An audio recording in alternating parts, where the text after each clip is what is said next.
నామమునకు గంత కలుగును గాక. యెషయా గ్రంథము 5వ అధ్యాయము 4వ వాక్యం మనం చదువుకుంటున్నాము. నేను నా ద్రాక్ష తోటకు చేసిన దానికంటే మరేమి దానికి చేయగలను? అది ద్రాక్ష పండ్లు కాయవలె నేను కనిపెట్టినప్పుడు అది కారు ద్రాక్షాలు కాయటకు కారణమేమి? ప్రియమైనటువంటి దేవునిలారా, ద్రాక్ష తోట అని మనం గమనిస్తే అదే అధ్యాయం 5వ అధ్యాయము 7వ వాక్యంలో ఇశ్రాయేల్ వంశము సైన్యములకు అధిపతిగా యెహోవా ద్రాక్ష తోట, యూదా మనుషులు ఆయనకి ఇష్టమైన వనం అని మనం చూస్తున్నాం. ఇశ్రాయేల్ ప్రజలు, యూదా ప్రజలు దేవునికి ఇష్టమైనటువంటి ప్రజలుగా ఉంటున్నప్పుడు వారిని గురించి ప్రత్యేకమైనటువంటి జాగ్రత్తలు తీసుకొని వారిని జాగ్రత్తగా వాగ్దత్త ప్రదేశంలో ప్రవేశపెట్టి వారి విషయంలో ఎంతో జాగ్రత్తగా దేవుడు కాపాడుతున్నట్టుగా మనం చూస్తున్నాం.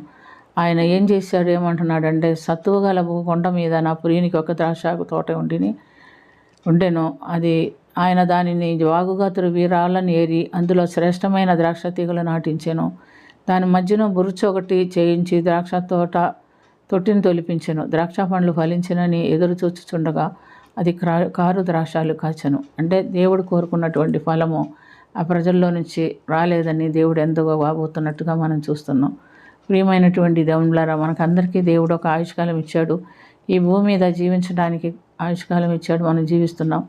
మనమందరూ ఆయన బిడ్డలుగా, ఆయనకు ప్రియమైన బిడ్డలుగా జీవించాలని దేవుడు కోరుకుంటున్నాడు.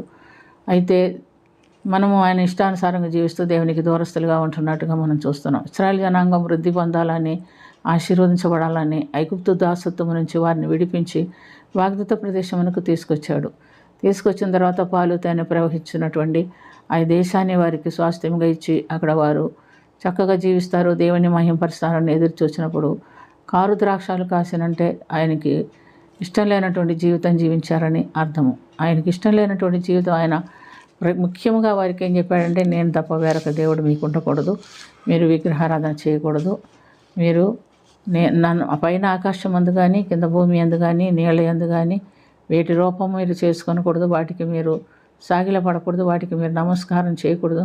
మిమ్మల్ని సృష్టించిన దేవుడైన యెహోవాను నేనే, నన్ను మాత్రమే మీరు ఆరాధించవాలి, నాకు మాత్రమే మీరు పూజ చేయవలెనని చెప్తే, ప్రియమైనటువంటి దేవునిలారా, వారు దేవునికి వ్యతిరేకంగా జీవించినట్లుగా మనం చూస్తున్నాం. అందుని బట్టి దేవుడు ద్రాక్ష తోట విషయమై చేయబోవు కార్యముల గురించి నీకు తెలియచేసాను. నేను అది మేసి వేయవనట్లు దాని కంచెను కొట్టివేసేదను, అది త్రొక్కబడినట్లు దాని గోడను పడగొట్టి దాన్ని పాడు చేసేదను. అది శుద్ధి చేయబడదు, పారతో త్రవ్వబడదు, దానిలో గచ్చు పొదలను బలిరకసి చెట్లను బలిసి ఉండును. దాని మీద వర్షం కురవవలదని మేఘముతో ఆజ్ఞయించెను. ఈ విధంగా వారి జీవితాలు శత్రువుల చేతికి అప్పగించబడుతున్నట్టుగా మనం చూస్తున్నాం.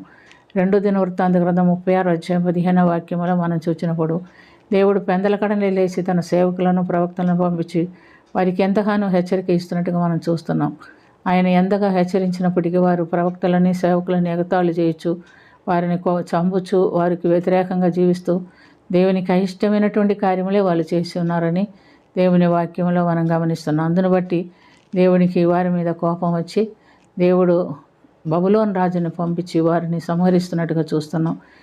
వారి ప్రియమైనటువంటి దేవుని పరిశుద్ధ మందిరమును బబులోను రాజు పడగొట్టించాడు. ఆ మందిరంలోనే యవ్వనులను, యువతులను, వృద్ధులను, తల వెంట్రుకలు నరిచిన వారిని కరుణించక అందరినీ ఖడ్గంతో చంపించారు.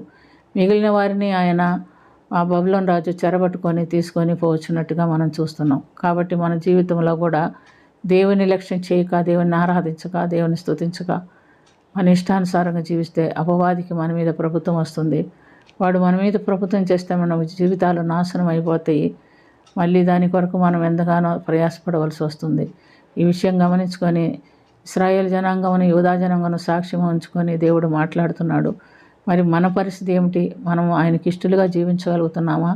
ఆయన ప్రియమైన బిడ్డలుగా ఉండగలుగుతున్నామా లేదా అనేది మనం కూడా పరీక్ష చేసుకొని, ఒకవేళ ఆయనకి దూరస్తులుగా ఉన్నట్లయితే దేవుని బతిమాలుకొని దేవునికి ఇష్టమైన బిడ్డలుగా జీవించినట్లుగా ప్రార్థన చేసుకుందాం.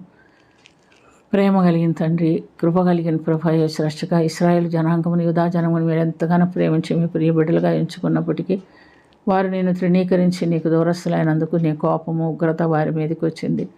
ప్రభు, ఇది మేము కూడా నీకు అయిష్టలుగా, నీకు ఆయాసం కలిగించే బిడ్డలుగా ఉన్నట్లయితే మమ్మల్ని క్షమించండి ప్రభు. నీ ప్రియమైన పిల్లలుగా జీవించడానికి మాకు జ్ఞానం దయచేయండి, ఆత్మీయ నడిపింపు దయచేయండి, నీ కృపలో భద్రపరచమని, కాపాడి సంరక్షించమని యేసుక్రీస్తు పుణ్యనామమున మిక్కిలి వినయంతో అడిగి వేడుకొనుచున్నాము తండ్రి.